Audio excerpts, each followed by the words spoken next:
I'm John Tron, this is Aaron Hansen, Hi. and this is Jack.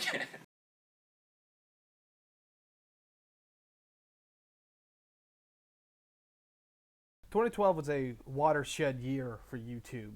After years of struggling, video game YouTubers were finally able to make a living off of YouTube without fighting tooth and nail against the website's policies. During this time, people like Two Best Friends Play, Vinesauce, PewDiePie, and even Darkside Phil found unprecedented and unchecked growth. Yet none of these groups forged as strong a following as the Game Grumps.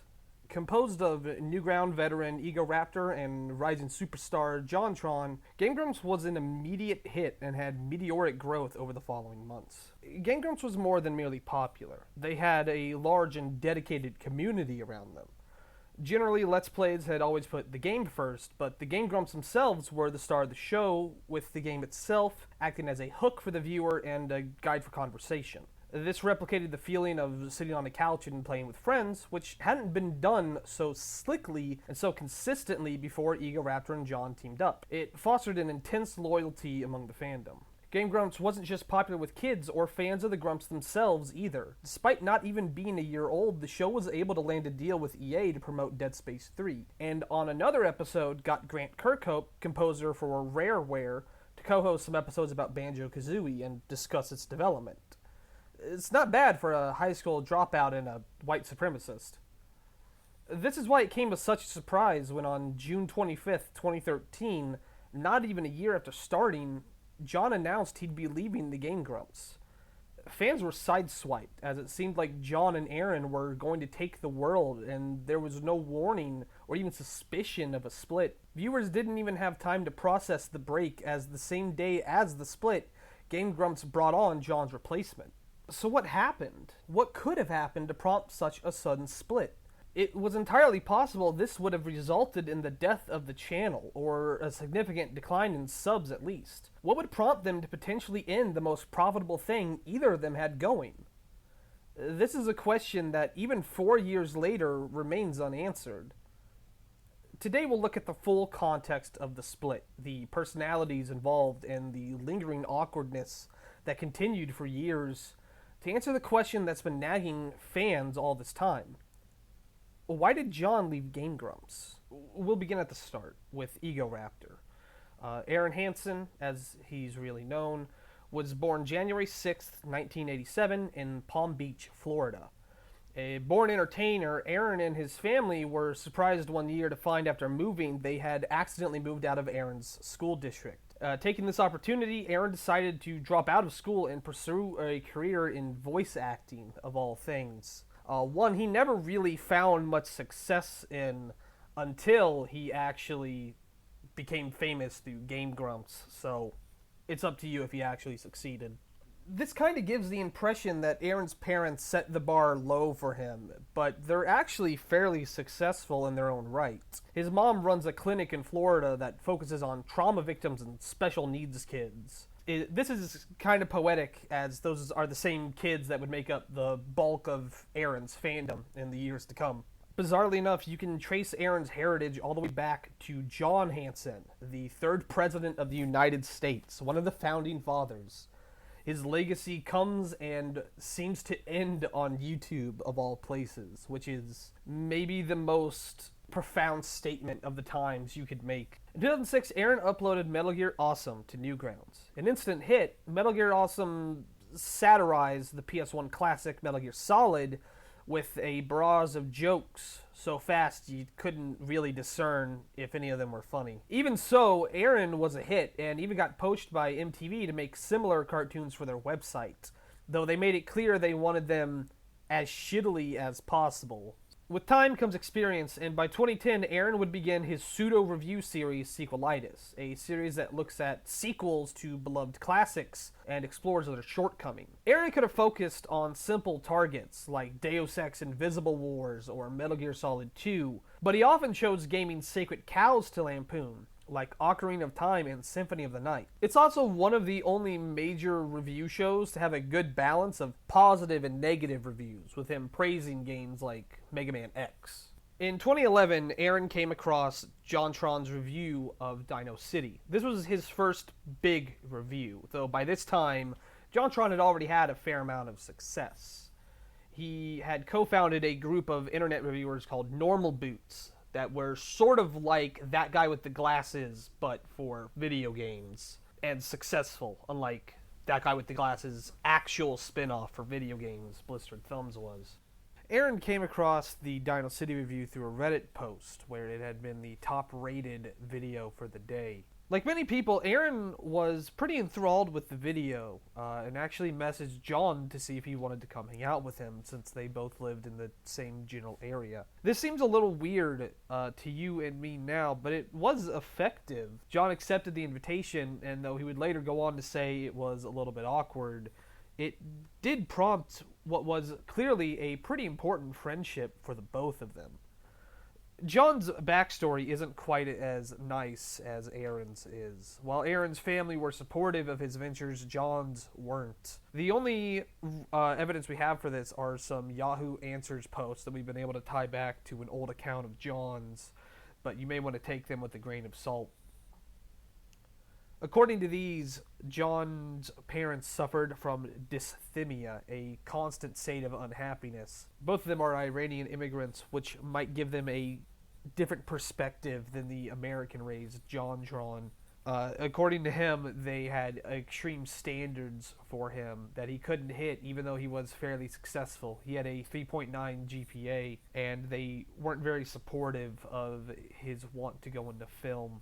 This is in stark contrast to Aaron, whose family allowed him to drop out in high school to pursue a career in a fairly unstable industry. It's unclear how much time passed between them meeting and them starting Game Grumps, but it couldn't have been more than a year, and as previously stated, it was a runaway success.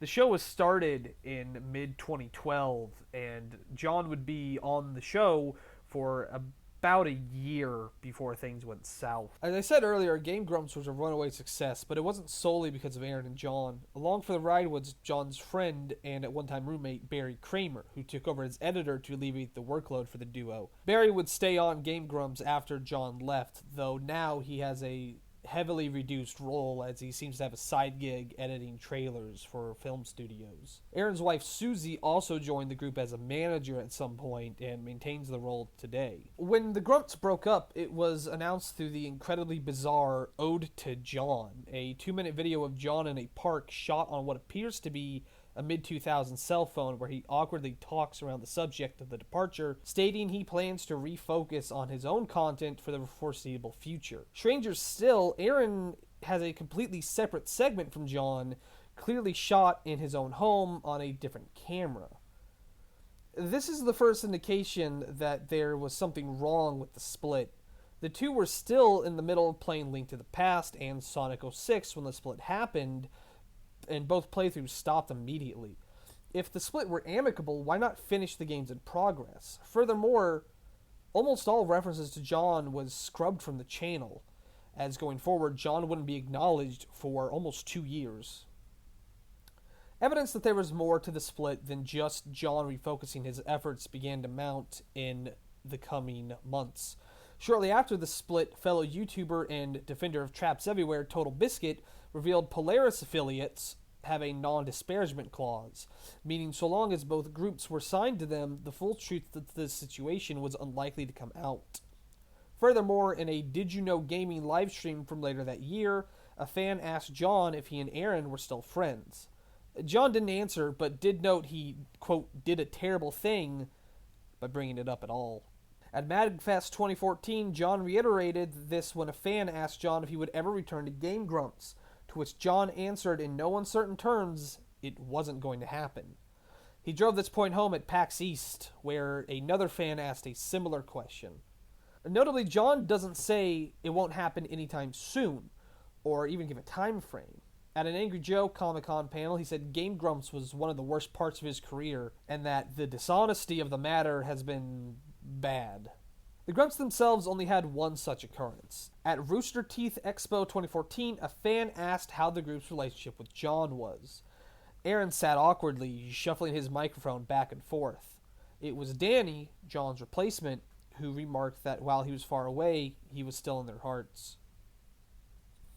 fucking trackpads are bullshit. I swear to fucking God. John's replacement is Danny Sex Bong. Yes, that's how he refers to himself. He's one half of the comedy band Ninja Sex Party, a name he came up with when he was 30 years old. Unlike Aaron, Danny has an extensive education. He studied botany in France and storytelling at the Upright Citizens Brigade. While studying there, he met Brian Wirt, who formed the other half of the band. Ninja Sex Party managed to carve out a little fandom for itself, including the Game Grumps editor, Barry Kramer. Enticed, it was Barry who showed the band to Aaron, who sent Dan an email asking him to hang out sometime. A virtually identical origin story to how he and John started hanging out. It's unclear how long after this Danny took over Game Grumps, but most fans agree it wasn't long. A common criticism of Dan's tenure in Game Grumps is the lack of chemistry between him and Aaron, though it's generally agreed their modern content is more natural. Danny will become an invaluable asset for information, as his distance from the events makes him more willing to discuss, or rather allude to the drama behind the scenes. On February 9th, 2015, in episode 109 of the Pokemon Fire Red Let's Play, Danny and Aaron publicly referred to John for the first time on the channel proper, in a reference to the series usurping Sonic 06 as the longest-running series on the channel. Though simple, it was a breakthrough moment for fans and rekindled hope that John may return to the show as a guest. Following this, the duo began to reference John fairly liberally, usually around once a month.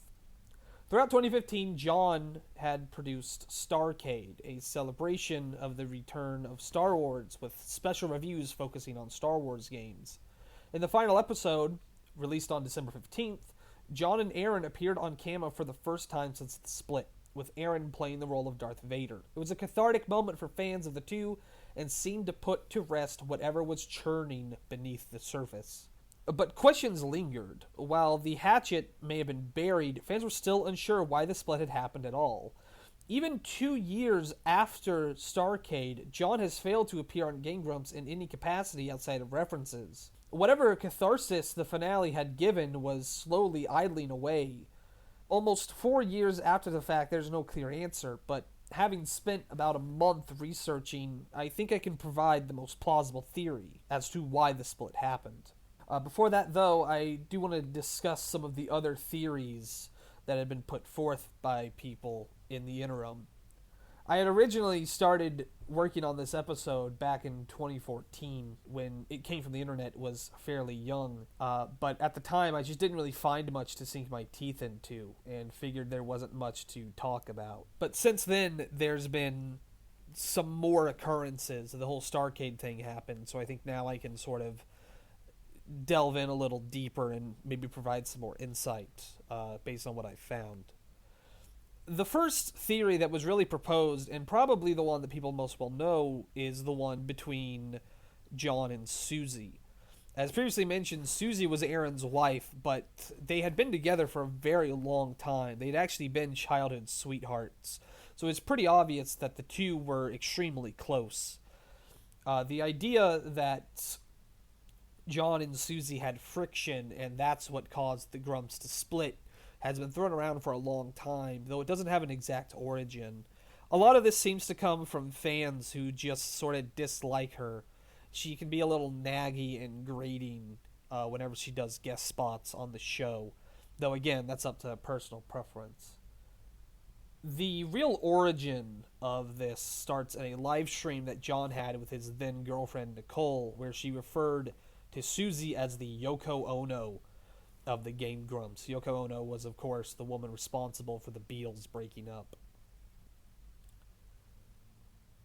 However, I can't really find anything else concrete about this.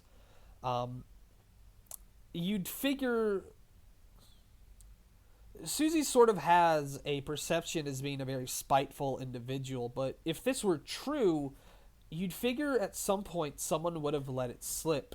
The Game Grumps community was extremely combative with all the hosts about the split for a very long time, So if someone like Susie really did have an issue with John, you'd figure she would just come out and say it at some point.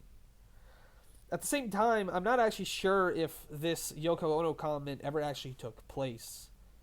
Another theory was that John had actually cheated with Susie. And there was an image that sort of circulated that seemed to show Susie with her face covered in John's semen. One person even said that they had sent it to him on Twitter and he immediately deleted it. Again, though, that doesn't really hold water. I'm pretty sure that picture has been debunked. And if someone sends you a picture of a girl who has a passing resemblance to your friend's wife covered in semen, you'd probably be pretty uncomfortable to begin with. I don't think it necessarily means much. I think where we start to have a more concrete answer, though, is with the sponsor theories. The sponsor theories sort of start around the Dead Space event. As I previously said, EA had hired the duo to discuss Dead Space in some capacity. They played through the demo, and they actually did disclose in the video itself that it was a paid, maybe not a paid advertisement, but that it was a promotion that they were asked to do. They actually bring out a piece of paper and joke about it throughout the video. A common theory is that John didn't like how Game Grumps was becoming commercialized, that he felt it was just something fun they did on the side, and while he may not have minded monetization, he didn't like the concept of all the t-shirts, all the sponsorship deals, all this other stuff they were starting to get into. Compare this to Aaron, who had relative success before this, but had never been able to produce the content on the schedule that YouTube prefers. With Aaron being married and being a little later into his life than John is, it would make sense that he'd be more interested in stability, whereas John would want maybe a more artistic satisfaction in his life, and that's why the two broke up. However, that still doesn't quite hold water for why the breakup would be so visceral, why it would be such a quick, clean break. And at the same time, again, Aaron was very much part of the ridicule of that Dead Space video, so I can't see him being super for the commercialization if John isn't. And at the same time, it's not as if John does not do sponsorships. He's done sponsorships for various games already, so I can't really see how this theory holds up super well either. The next one, and by far the most recent, is political disagreement. This was earlier this year. JonTron got in some weird water. Earlier this year, JonTron was on a debate with a Twitch streamer named Destiny, where they discussed concepts like race realism and the ethno-state and how white people are being prejudiced against in America. It's a pretty awkward debate, and JonTron is by far the loser. It's not simply that his points are wrong, and I think almost all of them were, but he clearly didn't have a strong grasp of the ideas behind what he was saying. It sounded like he was regurgitating headlines that he had read on the poll board of 4chan. It just felt very awkward and insincere. Destiny's arguments weren't necessarily the greatest in the world either, but they were definitely better than John's. This sort of revealed John as a more right-wing person than many people believed, and John had hinted at this in some different tweets here and there, but a lot of it was just sort of swept under the rug. This was basically impossible to do that with, though. John disappeared for 6 or 7 months after this incident, understandably so. When he returned, he didn't really see much of a drop in views or subscribers, so it didn't have a huge hit on him personally. But behind the scenes, this sort of stuff could have definitely driven a wedge between him and Aaron, especially in 2013, where politics were now beginning to become more and more commonplace in video games. This is where stuff like feminist frequency was becoming more talked about and more discussed.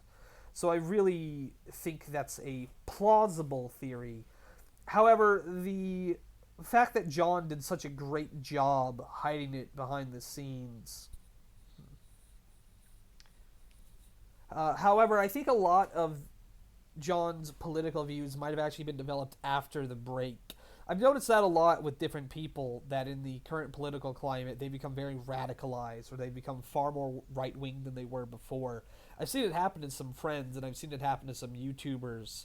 I can definitely see John in a pre-Gamergate world not really caring about politics too much, and then sort of getting roped into it.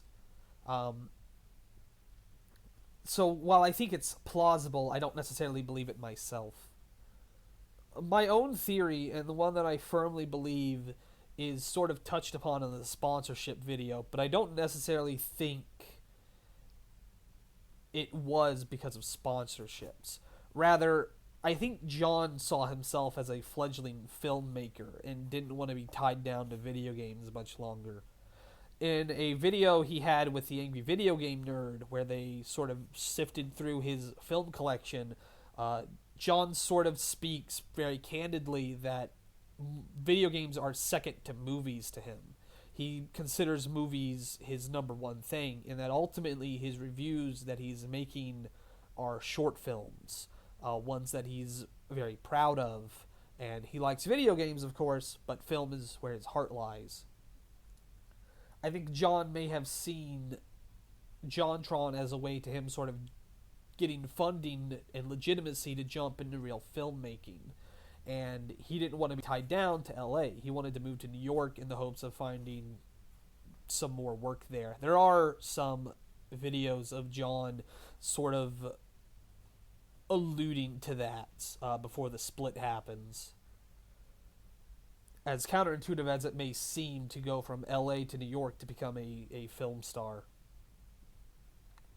I can definitely see, in most of the split theories, Aaron is sort of presented as the bad guy. He's the one who initiates the split by being unreasonable. But in this scenario, I think it's a lot more gray, and I think that might be why it has a little more legitimacy than most of the other theories do. There is an age gap between John and Aaron. It's only a few years, but it is there. And Aaron has been on the internet far longer than John has, and he's been trying to make a career out of it for longer as well. I can see Aaron just being happy to finally have something that is truly successful, and then being a little upset that John is sort of seeing it as beneath him, and wanting to get away from it. And get away from Aaron, too. It would be a very painful thing, I think, to have such a close friend tell you that he wants to stop this business you've developed and move across the country to become a film star. I can see how that would be emotionally painful for Aaron, and why he might sort of take it very face value. So when John says he wants to stop Game Grumps, he might make that clean break his own. I can see in sort of basically a temper tantrum, deciding, well, if John doesn't want to be part of Game Grumps, he won't be part of Game Grumps, and refusing to talk about him or talk to him on principle. It may seem childish, but I've done things similar to that. I think a lot of people can kind of see why someone would do something like that.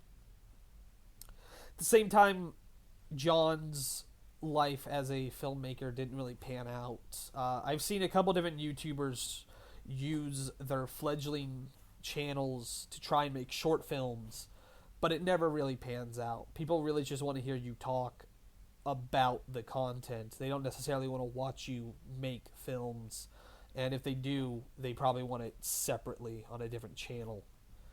So John has largely abandoned this. This one, I think, holds a little more legitimacy than other theories, simply because there's potential for that wound to heal.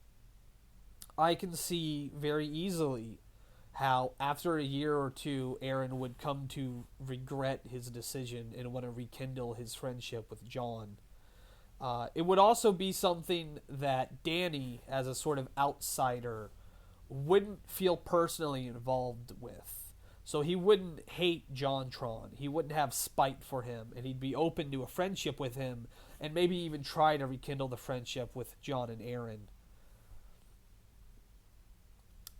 Ultimately, the reason JonTron probably doesn't want to come back to Game Grumps is simply that if he was sort of pushed out, and I think there's a lot of evidence to show he was, especially with the Ode to John thing being as surreal as it is, I think there's just personal pain there. I can identify with that. It's been pretty public on the channel that I was sort of kicked out of the podcast group Random Assault. You can find some of that. You can find some coverage of that on some other videos here and there. And while I don't really hold anything against those guys, it is sort of a painful idea to go back there. I've seen different people ask me if I would ever go back to them or if we could, rejoin the groups, but I really just don't want to.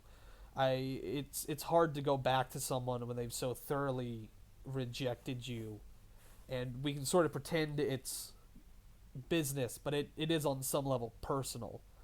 I can easily see John being in a similar situation, and even if he has buried the hatchet with Aaron, not wanting to return to Game Grumps because he feels it's sort of a fresh wound. But at the end of the day, I think we'll just never truly understand what really happened between the two of them. The fact that it's kind of done and buried is, I think, for most people, all they need. The ending of Starcade felt like closure for most people. And to the ones it doesn't, I think a lot of them have simply abandoned Game Grumps in its entirety. They'd rather go on to something else now. As it stands now, I think JonTron and Egoraptor are both in the best places they could be. JonTron is back to uploading content now, most of which is pretty good, and Game Grumps is definitely still incredibly profitable for Egoraptor. I can understand why he wouldn't want to abandon it. We may come back to the subject of the Grumps in the near future. I'm certainly not opposed to returning to them individually, or if there are notable events in the future, and I would really love to see the real reason why they broke up. But more than likely, I think we'll simply never truly find out. I think they personally have done a fairly good job separating their private lives from their internet careers, and I can't see that changing anytime soon unless some other cataclysmic event happens between them. But again, I sincerely doubt it. Still, I hope you enjoyed the first episode of It Came From the Internet Redux. This is more or less the base format I'm going to go with from here on out. I'll return to some subjects, and I'll make some new ones as the time goes. And I hope you'll be there with me for all of them. If you liked the video and you'd like to support me, there's a donation link through PayPal in the description. At the current moment, I have no Patreon. I don't run ads on the videos, so any money I make only comes through there. And if you did like the video, I would greatly appreciate anything you kick my way. If you have a friend who likes Game Grumps or is curious about the split, hopefully you'll send them this video, and hopefully it'll enlighten them a little bit. If you don't have any money to kick my way, but you still want to support the channel, that's a really good way to do it. If you have some comments, I love the comments. I love reading them. I read all the comments. I don't respond to all of them, unfortunately, as a lot of the times when it's just sort of praise, I don't really have much to say. But I do read them, and I do appreciate them. And there's also a link to the It Came From the Internet Discord in the description. The Discord has been up for maybe half a year now, and it's been a really big part of my life for that half a year. I've been thinking about it lately, and I'm amazed that the people that I've met through the Discord haven't even been in my life for a year, and they've had a very profound effect on me. So if you'd like to join us for just an unending torrent of retardation, that would be the place to do it. It came from the internet, will continue in this form or another forever.